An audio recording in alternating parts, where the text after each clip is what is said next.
विद्यार्थी मित्र हो, नमस्कार. आजच्या तासिकेमध्ये आपण BA द्वितीय वर्ष आपल्या अभ्यासक्रमासाठी असलेली व्यंकटेश माडगूळकर यांची सुप्रसिद्ध अशी कादंबरी बनगरवाडी या कादंबरीचा पुढील भाग आपण या ठिकाणी पाहणार आहोत. या पूर्वीच्या तासिकेमधून आपण व्यंकटेश माडगूळकर यांनी या कादंबरीतील जे मुख्य नायक आहे, या कादंबरीतील मुख्य नायक हे बनगरवाडी या ठिकाणी येतात. बनगरवाडी येथे आल्यानंतर त्यांच्या नजरेस किंवा त्यांच्या दृष्टीस तेथील जी घराची स्थिती असेल, शाळेची स्थिती असेल, या संबंधीचं वर्णन त्यांनी केलेलं आपणास दिसून येतं. त्यानंतर ऊन वाढल्यानंतर बनगरवाडी येथे जेव्हा ते लिंबाच्या झाडाखाली जो पार आहे त्या पारावर त्या ठिकाणी बसतात आणि तिथे बसल्यानंतर त्यांना भुकेची आणि तहानेची जाणीव झालेली आहे, तहाने लागलेली आहे. त्यावेळेस आत्तापर्यंत त्यांना कुणाचीही भेट झालेली नाही, पण जेव्हा त्यांच्या मनामध्ये असं वाटतं आहे की एखादा व्यक्ती जर या ठिकाणी आला आणि तो आपणा जर या ठिकाणी भेटला तर आपण त्याला पाणी कुठं आहे या संबंधीची चौकशी करावी किंवा त्याला विचारावं, असा विचार त्यांच्या मनामध्ये येतो. आणि विचार मनामध्ये आल्यानंतर तेवढ्यात त्यांना समोरून एक त्या गावातील माणूस आलेला दिसतो आहे.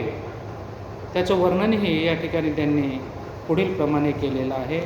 तो जो व्यक्ती सर्वप्रथम शाळा मास्तरांना भेटलेला आहे त्याचं नाव आहे दादू.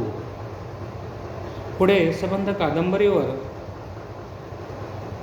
या शाळेतील मास्तर आणि दादू या दोन व्यक्तिरेखेविषयीचे वर्णन, या दोन पात्राविषयीचे चित्रण व्यंकटेश माडगूळकर यांनी तपशीलवारपणे केलेलं आहे. तर या ठिकाणी त्यांना हा कसा दिसलेला आहे त्याचं वर्णन पुढील प्रमाणे केलेलं आहे. त्याच्या डोक्याला तांबड्या रंगाचा पटका होता. आता व्यक्तिचित्रण वर्णन कशा पद्धतीने हुबेहूबपणे केलेलं आहे, तर या ठिकाणी जेव्हा आपण एक एक शब्द पाहू किंवा याचं वर्णन करू तेव्हा असं आपल्या लक्षात येईल की हा जो सर्वप्रथम गावामध्ये भेटलेला व्यक्ती आहे त्याच्या डोक्याला तांबड्या रंगाचा पटका होता, अंगात गोल सदरा होता. म्हणजे एकंदरीत त्याचा वेशभूषा कशी आहे, तो दिसायला कसा आहे आणि त्या दोघांमध्ये काय बोलणं झालं या संबंधीचं वर्णन पुढील प्रमाणे केलेलं आपणास दिसून येत आहे की त्याच्या डोक्याला हा तांबड्या रंगाचा काय पटका आहे, त्याच्या अंगामध्ये गोल सदराही आहे, धोत्राच्या टोकाबरोबरच एक उंच भालाही त्याने हातात धरला होता. आणि सर्वप्रथम या राजाराम मास्तरांची आणि या गावातील पहिल्या व्यक्तींची भेट झालेली आहे. त्या भेटीच्या प्रसंगाचं वर्णन व्यंकटेश माडगूळकर यांनी केलेलं आहे की हा दिसायला माणूस कशा स्वरूपाचा आहे, तर त्याच्या डोक्यावर तांबड्या रंगाचा पटका आहे, अंगामध्ये गोल सदरा आहे आणि धोत्राच्या टोकाबरोबरच एक उंच भाला देखील या व्यक्तीच्या हातामध्ये आहे.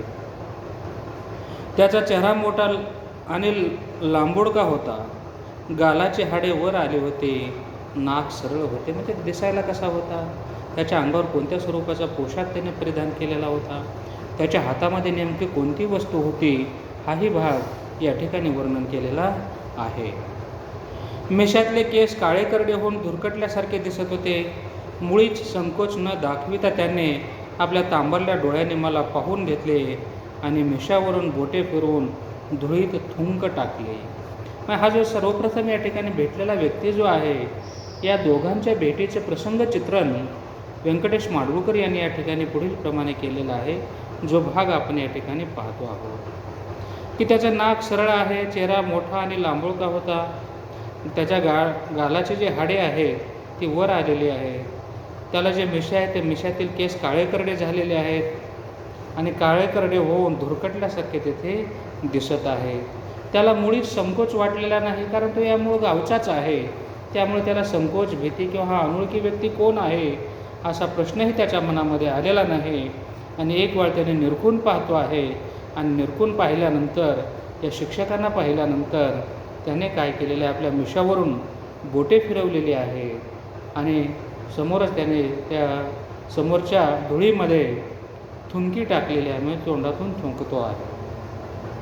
ती मला तोंडावर आल्यासारखी वाटली आणि त्याचं हे कृत्य पाहून या शिक्षकांना त्यांचा हा स्वभाव या ठिकाणी आवडलेला नाही.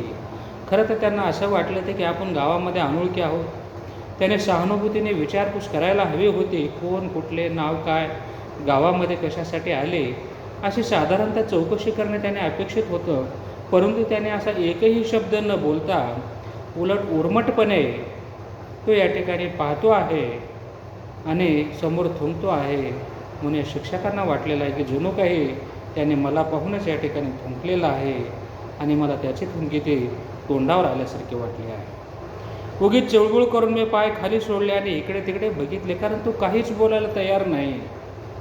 त्याचं वागणं थोडंसं विचित्र वाटलेलं आहे, विक्षिप्तपणे वाटलेलं आहे आणि हा एक उर्मट स्वरूपाचा माणूस आहे, उर्मट स्वभावाचा माणूस आहे. तो काही आपल्याशी व्यवस्थित वागणार नाही, अशी एक खंत शिक्षकाच्या मनामध्ये, राजाराम मास्तरांच्या मनामध्ये निर्माण झालेली आहे.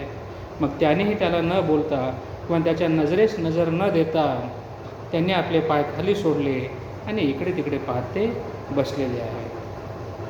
दम देताना आवाज काढावा तसा आवाज काढून त्याने मला विचारले, काय अंडीवाला आहेस का?